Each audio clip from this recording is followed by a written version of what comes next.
하나님 앞에서 우리가 살아가는데 특별히 인간이 하나님 앞에 내어 버리실 때, 하나님이 내어 버리실 때 우리는 어떻게 되느냐? 오늘 본문에 보면 정욕의 노예로 사는 존재로 전락하게 된다는 겁니다. 오늘 그와 같은 사실이 24절, 25절, 26절, 27절에서 그와 같은 사실을 증언해 주고 있습니다. 우리가 잘 아는 도스토옙스키가 한 유명한 말 가운데 이런 말이 있습니다. 뭐라고 했냐면, 만약에 신이 참으로 존재하지 않는다면, 만약에 신이 참으로 존재하지 않는다고 우리가 믿을 수만 있다면, 이 일에 확신한다면 우리 사람들은 못할 일이 없다라고 하는 무서운 말을 했습니다. 우리 사람들이 악한 일을 하면서도 어느 정도 자기 자신을 절제하고 통제할 수 있는 것은 아마도 내가 이러면 안 되지, 내가 이러면 벌을 받지, 그 어떤 신에 대한 의식이 그들의 양심을 억누르고 있는 그런 모습을 우리가 보게 됩니다. 그런데 신이 없다고 우리가 확신한다면 이 땅에서 벌어질 수 있는 가공할 만한 그러한 일들을 한번 상상해 보시기 바랍니다. 참으로 끔찍한 일이 벌어지게 될 것입니다.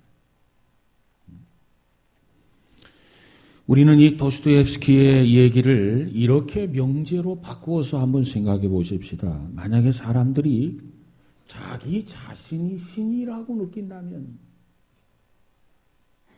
사람들은 정말 못할 일이 없어지고 맙니다. 우리 인생에 있어서 신이 없다고 확신하는 것도 위험한 일이지만 자기 자신이 신이라고 생각하기 시작한다고 한다면 못할 일이 더더욱 없어진다는 거죠. 그래서 인간은 무서운 존재로 전락하게 됩니다. 신이 없다. 아니면 자기 자신이 신이다. 그래서 모든 것에 대한 절대 판단의 기준이 결국은 자기 자신이 된다고 한다면 자기 자신의 판단에 의해서 옳고 그름이 결정된다면 여러분, 이 세상 어떻게 되겠습니까? 내가 신이라면 내 마음대로 해도 누가 상관하겠습니까? 내 생각대로 한다면 누가 거기에 관여하겠습니까? 내가 신인데. 그래서 그때부터 사람들은 더더욱 용감하게, 용감무쌍하게 타락하게 될 것입니다. 사실 이 타락이라고 하는 것, 이 타락이 나타나는 제일 가시적인 첫 번째 삶의 내용이 있다고 한다면 그것은 다름 아닌 성적인 현장, 성적 현장일 것입니다. 사람들이 죄 속에 빠져 들어가게 될 때 제일 먼저 나타나는 현상 중에 하나가 바로 성적인 타락입니다. 왜 성적인 타락이 제일 먼저 나타나는가? 그 물음의 답을 저는 이렇게 생각을 합니다. 성이라고 하는 것은 하나님께서 우리에게 주신 가장 아름다운 선물 중에 하나라고 생각합니다. 그런데 이와 같이 하나님이 주셨던 가장 아름다운 선물 중에 하나인 이 성을 가장 추한 것으로 바꾸어 놓는 것이 곧 사탄의 역사요, 사탄의 전략이라는 것입니다. 그래서 인간이 타락하게 되고, 성적인 타락하게 되고, 그리고 타락하다가 극에 다르게 되면 동성연애의 현장이 벌어지게 됩니다. 이성으로는 만족하지 못하고 반드시 동성을 실험하기 시작하는 동성연애로 전락한단 말이에요. 오늘 사도 바울이 로마서를 기록하면서 오늘 로마서의 내용을 보면 당시 로마의 문화가 어떠했는가라고 하는 것을 우리가 엿볼 수 있습니다.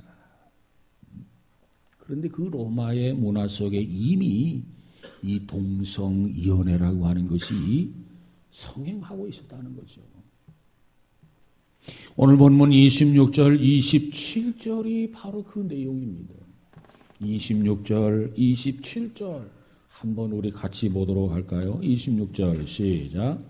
이를 인하여 하나님께서 저희를 부끄러운 욕심에 내어버려 두셨으니 곧 저희 여인들도 순리대로 쓸 것을 바꾸어 영리로 쓰며 이와 같이 남자들도 순리대로 여인 쓰기를 버리고 서로 향하여 음욕에 불릴 듯하며 남자가 남자로 더불어 부끄러운 일을 행하여 저희의 그릇됨에 상당한 보응을 그 자신에 받았느니라. 그래서 오늘 이 말씀을 기록할 당시에 로마 황제가 정말 신으로 추앙을 받는 그러한 시기였습니다. 황제가 신의 자리에 앉아가지고 나는 신이다. 그 황제를 숭배하는 그 모습을 보면 하나님을 섬기는 그 신앙과 똑같았어요. 로마의 이 황제가 자기가 신이라고 사람들이 자꾸 자기를 섬기게 되니까는 정말 자기 자신이 신이라는 의식을 갖게 되고 신이라는 착각 속에 빠졌던 것이 황제였습니다. 그래서 자기 자신이 신이다. 그가 못할 일이 세상에 어디 있겠습니까? 그가 세상에서 머뭇거릴 만한 일이 세상에 어디 있겠냐 말이에요. 그래서 이 로마의 황제는 수많은 여인들을 자기의 성적인 희록의 대상으로 삼기를 시작합니다. 그리고 그것으로도 만족할 수가 없어요. 그러자 마침내 동성을 자기의 사랑의 대상으로 실험하기를 시작하지요. 흥미로운 사실은 이 로마에 있어서 황제들이 15명의 황제가 있었는데 그 중에 14명의 황제가 동성연애자였다는 겁니다. 참 기가 막힐 일이죠. 로마의 황제를 신이로 만든 이 작업에 종사한 사람들이 누구냐? 로마의 철학자들입니다. 그 철학자들은 일종의 어용 철학자들이라고 말할 수 있어요. 그래서 황제를 자꾸 신이다, 신으로 만든 거예요. 그런데 그 당시 대부분의 철학자들은요, 모두 전부가 동생연애자였다는 거죠. 그래서 바울은 지금 로마서 1장에서 그들을 향해서 신랄하게 비난합니다. 왜? 하나님을 떠난 그들의 모습을 고발하면서 하나님을 떠난 결과라고 하는 거예요. 하나님을 떠나가게 되면 우상 숭배자가 되고 우상 숭배자가 되다 보면 정욕의 노예로 전락하게 되고 정욕의 노예가 되어져서 성적 타락은 물론이거니와 그 성적 타락이 극에 달하게 되면 동생이혼회로 전락하게 된다는 거죠. 그런데 오늘 본문에 보니까 뭐라고 또 지적을 해주고 있습니까? 이미 그들은 이와 같이 타락함으로 말미암아서 그 대가를 지불하고 있다고 하는 것을 지적해 주고 있어요.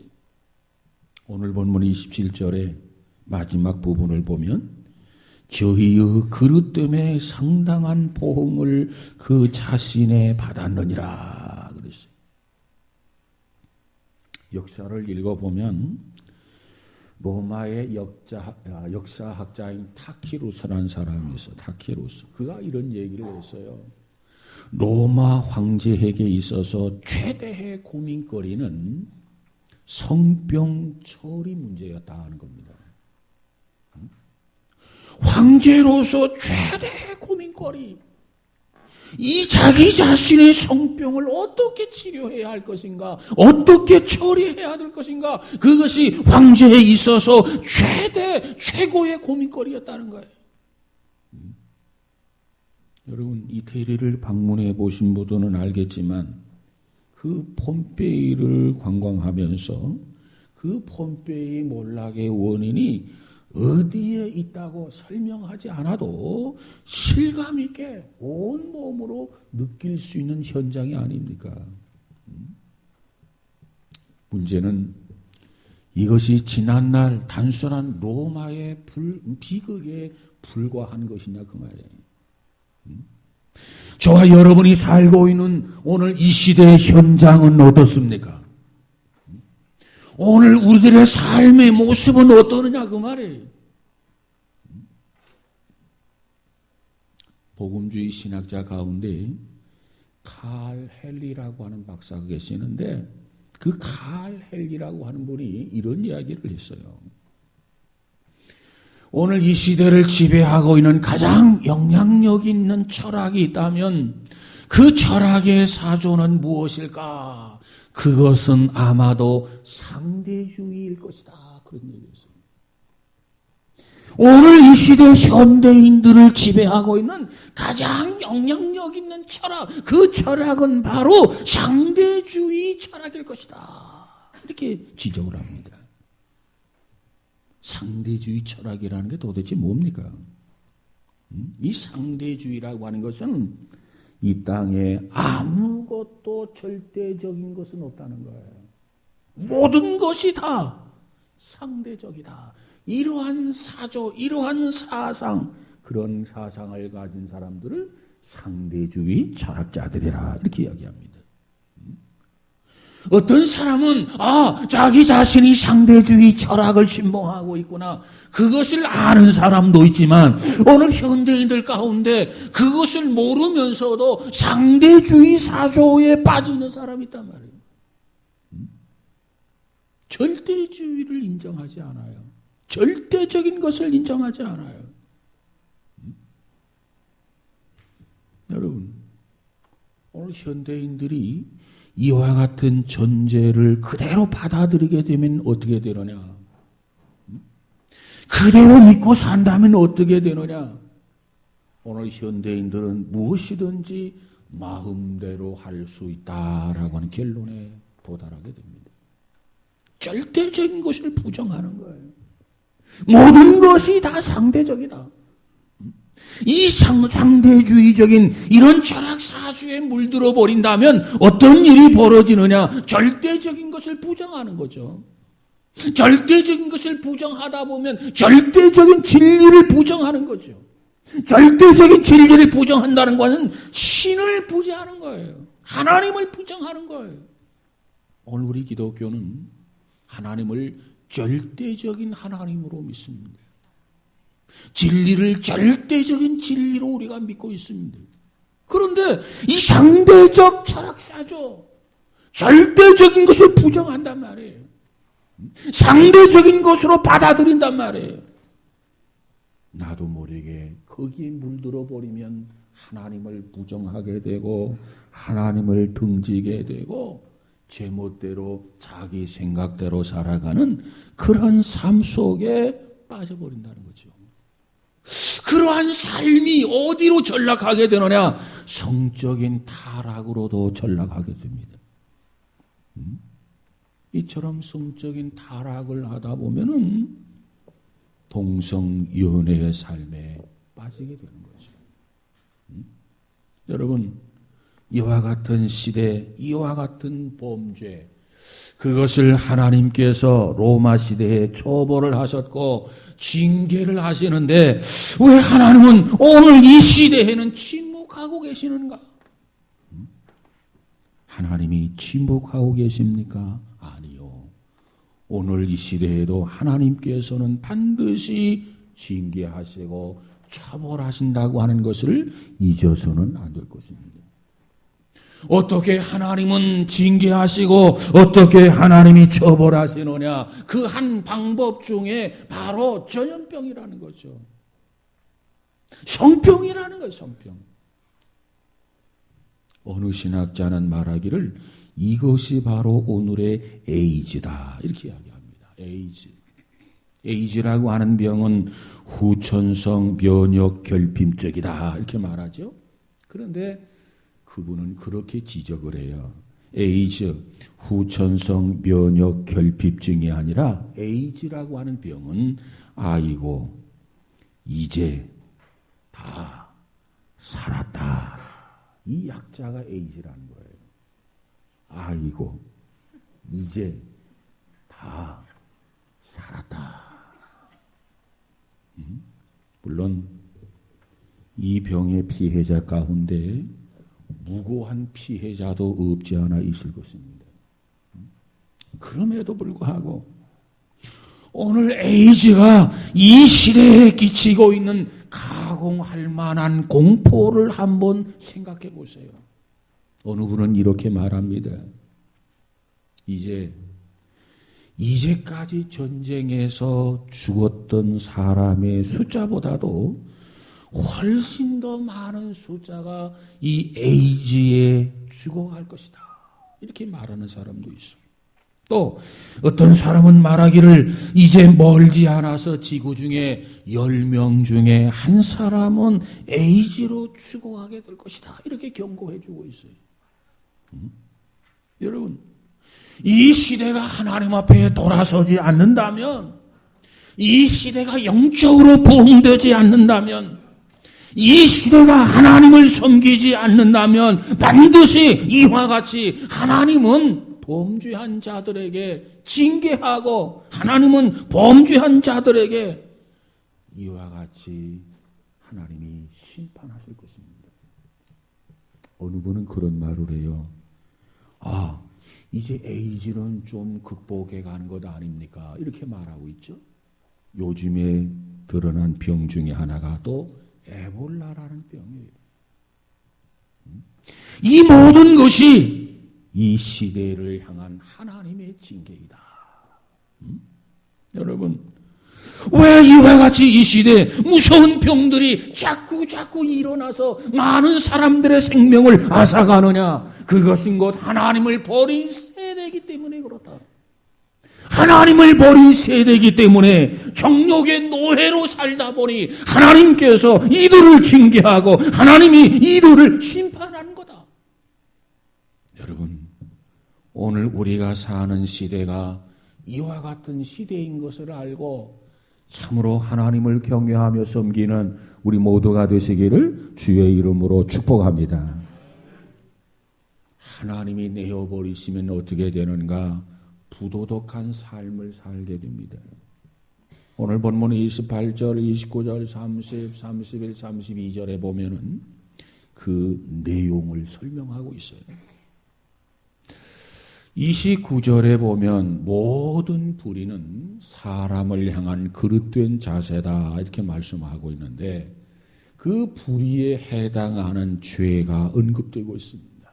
수학, 탐욕, 악의, 시기, 살인, 분쟁, 악독, 수근수근 등등 많은 것들을 언급해주고 있어요. 여러분, 이와 같은 죄목들을 살펴볼 때 이와 같은 것들은 단순한 도덕적인 문제들 뿐이라고 생각하지 마세요. 그렇게 진단하면 잘못된 겁니다. 왜 이들이 이와 같은 불의에 빠졌습니까? 왜 이들이 이와 같은 범죄에 빠졌습니까? 그 불의에 빠진 원인이 도대체 어디에 있다고 봅니까? 이와 같은 불의는 항상 불경건 다음으로 강조되고 있는 겁니다. 불경건 다음으로. 불경건. 하나님과의 바른 관계를 맺지 못하는 것. 불경건. 거기서 오는 불이 사람과의 삶의 그릇된 관계, 그릇된 자세를 불이라고 말하지 않습니까? 그래서 성경은 항상 언급을 하는데 불경건 다음에 불의가 와요. 하나님과의 관계가 잘못되었기 때문에, 하나님과의 관계가 떨어졌기 때문에, 하나님과의 관계가 그릇되었기 때문에, 이탈했기 때문에 불의에 빠지게 된다고 말해요. 그래서 오늘 본문에서도 하나님과 관계 속에서 경건치 아니함을 먼저 강조해 주고 있는 것 아닙니까? 이 불경건 속에서 저들이 불의에 빠지게 되고, 불의에 빠지게 되니까 뭐라고 말씀합니까? 하나님의 진노가 저들에게 임했다는 거죠. 오늘 본문 28절에 가서 보면 그 원인을 설명해 주고 있죠. 가장 근본적인 원인은 도덕적인 원인이 아니라 신앙적인 원인이라는 겁니다. 신앙적. 28절에 뭐라고 말합니까? 또한 저희들이 마음에 하나님 두기를 싫어하며, 이렇게 말씀하고 있어요. 저들이 마음속에 하나님을 모시고 살아야 되는데, 저들이 마음속에 하나님을 두고 살아야 되는데, 저들이 하나님과의 바른 관계를 맺지 못하고 마음속에 하나님을 모시지 못하고 살기 때문에 그들은 불의에 빠져서 이와 같은 범죄의 소굴에 떨어지고 만다고 말이에요. 하나님을 마음에 두기 싫어하게 되면 하나님을 떠나는 것이고, 하나님을 떠난 세대는 별 수가 없이 불의 속에, 불의에 빠질 수밖에 없다는 얘기예요.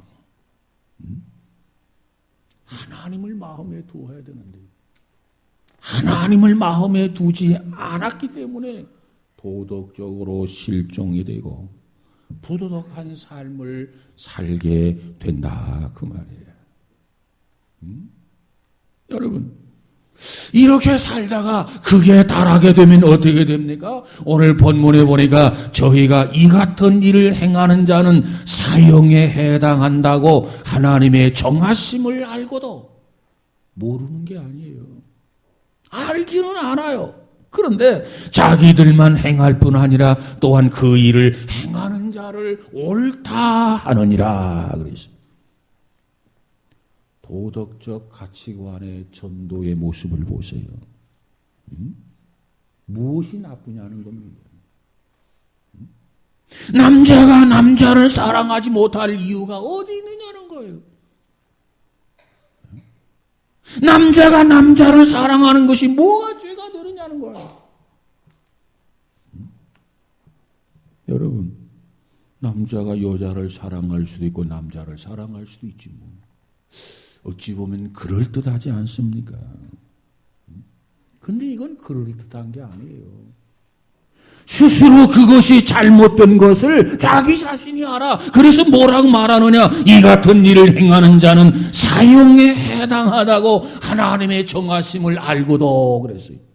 안단 말이죠. 잘못된 거 알아요. 큰 죄가 되는 거 알아요. 하나님이 원하지 않는 거 알아요. 그렇게 자기 양심으로 알면서 그럼에도 불구하고 자기들만 이 일을 행하는 것이 아니라 그것을 행하는 자들을 향해서 오히려 옳다 두둔하는 이 가치관이 전도된 타락한 모습을 보라 말이에요. 왜 이렇게 되었습니까? 어떻게 이 문제를 수습하고 해결할 수 있겠습니까? 이런 문제를 해결하기 위해서는 도덕적 운동을 제시하기도 하고 사회적인 개혁 운동을 추진하기도 합니다. 그러나 분명한 사실은 이 도덕의 실종의 문제는 이 도덕적인 개혁 운동으로 치유되거나 회복될 수 있는 것이 아니라는 겁니다. 왜 이렇게 타락해놓냐? 왜 도덕적 가치관이 전도되었느냐? 그 이유가 마음속에 하나님 두기를 싫어했기 때문이라는 거예요. 정말 하나님을 우리 마음속에 모시고 산다면 정말 그분은 살아계신 하나님이시고 정말 그분은 전능하신 하나님이시고 정말 그분은 심판의 하나님이시고 그것을 믿는다면, 그것을 확신한다면 어찌 하나님을 두려워하지 아니하고 하나님을 경외하지 아니하고 어떻게 이와 같이 죄를 범할 수가 있겠느냐 그 말이에요. 문제는 하나님을 떠난 겁니다. 문제는 우리 마음속에 하나님을 모셔야 되는데 하나님을 모시지 못했다는 거, 이게 문제야.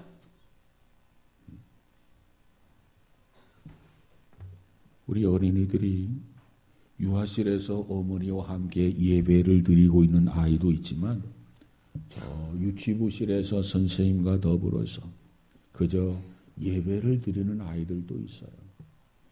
때로는 아이들이 엄마하고 찾습니다. 그럼 그 아이를 달래기 위해서 캔디도 주고 때로는 노래도 불러주고 재미있는 이야기도 해주고 성경 이야기도 해주고 이렇게 해서 1시간 예배 형식을 취하는 것 아니겠습니까? 그러나 그것이 엄마와 떨어져 있는 그 아이들에게 근본 대책은 아닙니다. 불안해하면서 엄마하고 찾는 그 아이에게 근본 대책이 뭡니까? 어떻게 해야 그들이 가지고 있는 두려움, 그 어린 아이들이 가지고 있는 그 불안을 해소해 줄 수 있습니까? 그것은 다름 아닌 그 아이가 엄마를 만나게 해준 겁니다. 그러면 아이가 울었다가도 또 끝입니다. 불평이 많았던 아이가, 불안해하던 아이가, 두려워하던 아이가 엄마를 보면 이내 갑자기 평안을 회복하는 것 아니겠습니까? 하나님을 떠난 사람들에게도 그들의 삶을 바꾸기 위해서 여러 가지 삶의 처방을 우리가 제시할 수 있습니다. 그러나 그것이 근본적인 문제 해결의 처방 방법은 아니에요. 근본적으로 해결할 수 있는 방법이 뭐냐? 그것은 어거스틴이 말한 그대로 오 하나님, 우리가 하나님께로 돌아가 그 품 안에 쉴 때까지는 나에게 결코 평안함이 없나이다. 이렇게 말한 것처럼 우리 모두가 다 정말 하나님 앞에 돌아가서 하나님을 우리 마음속에 모시기 전까지는 이와 같은 문제를 근본적으로 해결할 수 없다 그 말이에요.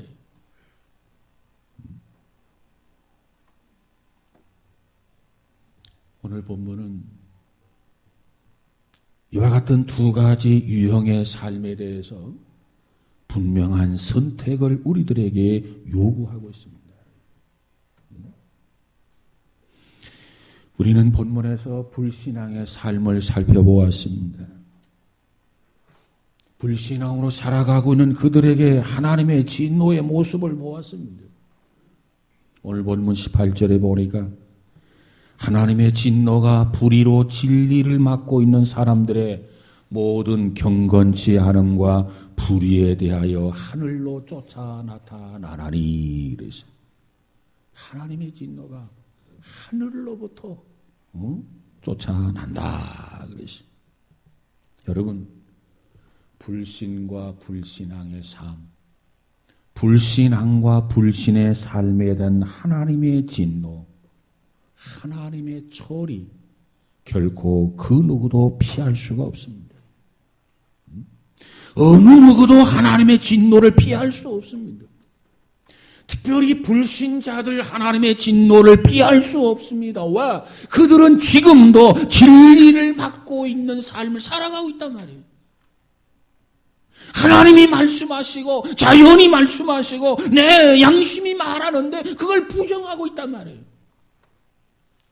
그들은 하나님의 진노를 피할 수 없습니다. 진노의 대상입니다. 그런데 18절에 보니까 또 대조적인 삶의 모습이 등장하는데 복음에는 하나님의 의가 나타나서 믿음으로 믿음에 이르게 하나니 기록된 바 오직 의인은 믿음으로 말미암아 살리라 함과 같으니라 그랬어요. 불신앙의 사람들에게는 하나님의 진노가 나타나는데 믿음의 사람들에게는 곧 하나님의 진노가 미치지 못한다는 거예요. 복음에는 하나님의 의가 나타난다. 그래서 진노가 나타나는 게 아니고 하나님의 의가 나타난다. 우리의 진리가 되시는 하나님, 우리의 진리가 되신 예수 그리스도를 내 마음속에 소유하고 사무시면 하나님께서 우리를 진노로 처리하는 것이 아니라 우리로 하여금 의로 덧입혀 주시고 의를 따라 살도록 인도해 주신다는 겁니다. 사랑하는 여러분, 우리는 어떻게 사시겠습니까? 진노의 대상으로 사시겠습니까? 믿음으로 의인 되어서 사시겠습니까? 당연히 믿음으로 의인의 삶을 살아야겠죠. 그런데 우리 주변은 아직도 진노 가운데 놓여 있는 사람이 허다하다는 겁니다. 그들 나름대로 잘못된 것을 깨닫고 그들 나름대로 뉘우치고 뭔가 바르게 살아보려고 아무리 노력을 해도 그 노력으로는 이 불신앙의 문제, 이 불신의 문제를 해결할 수가 없어요. 우리의 수고, 우리의 노력으로는 불가능해요. 어떻게 해야 불신앙의 문제와 불신의 문제를 해결할 수 있습니까? 지금까지 하나님 없이 살았던 것을 깨달아야 됩니다. 내가 지금까지 잘못 살았구나. 하나님 없이 살다 보니까 그저 내 생각대로, 내 멋대로, 내 고집대로, 내 주장대로 살았구나. 정당성을 주장하는 것이 아니라 잘못을 깨닫고 회개해야 합니다. 그리고 내 마음속에 아직까지 하나님이 아니 계셨지만 이제 하나님을 내 마음의 구주와 주님으로 모시는 거예요. 영접하는 거예요. 그리고 그분의 의지를 따라서 살아간다면, 그분의 말씀하는 대로 살아간다면, 그분이 명령하는 대로 순종해서 살아간다면 주의 의를 옷 입게 되고 주의 의를 따라 살아가는 믿음의 성도, 하나님의 자녀가 되게 된 줄로 믿습니다. 사랑하는 여러분, 혹시 오늘 이 자리에 계신 분 중에 하나님 없이 살아온 분은 아니 계십니까? 하나님 없이 살아온 분. 또 내 마음속에 하나님을 모시고 살아야 되는데 교회에 나오면서도 마음속에 하나님 두기를 싫어한 사람은 아니 계십니까? 그렇다고 한다면 이제라도 예수 그리스도를 구주로 모셔야 됩니다. 그리고 하나님을 내 마음에 모셔야 됩니다. 그러지 아니하면 이 불경건과 불의를 해결할 수가 없어요. 하나님의 진노를 피할 수가 없다고 말해요. 그러나 내 마음속에 하나님을 모시고 내 마음속에 예수 그리스도를 구주와 주님으로 모시면은 우리는 진노에서 피할 수가 있고 우리는 의인으로 살아가는 성도가 되게 될 줄로 믿습니다. 이 방법밖에는 없어요. 아무쪼록 사도 바울이 강조하고 있는 이 내용, 복음을 귀담아 듣고 예수 그리스도를 나의 구주와 주님으로 영접하면서 하나님을 모시고 하나님이 말씀하는 대로 하나님, 내가 순종하겠습니다. 하나님, 나를 다스려 주십시오. 나를 지배해 주십시오. 이제 내 마음의 주인은 나가 아니라 하나님이십니다. 지금까지 내 마음에는 내가 존재했는데 이제는 하나님이십니다. 하나님만이 나의 주인이십니다. 하나님만이 나의 왕이십니다. 이렇게 고백하면서 구원을 받은 성도요, 하나님의 자녀로 살아가는 우리 모두가 다 되시기를 주의 이름으로 축복합니다. 기도합시다. 거룩하신 하나님 감사합니다.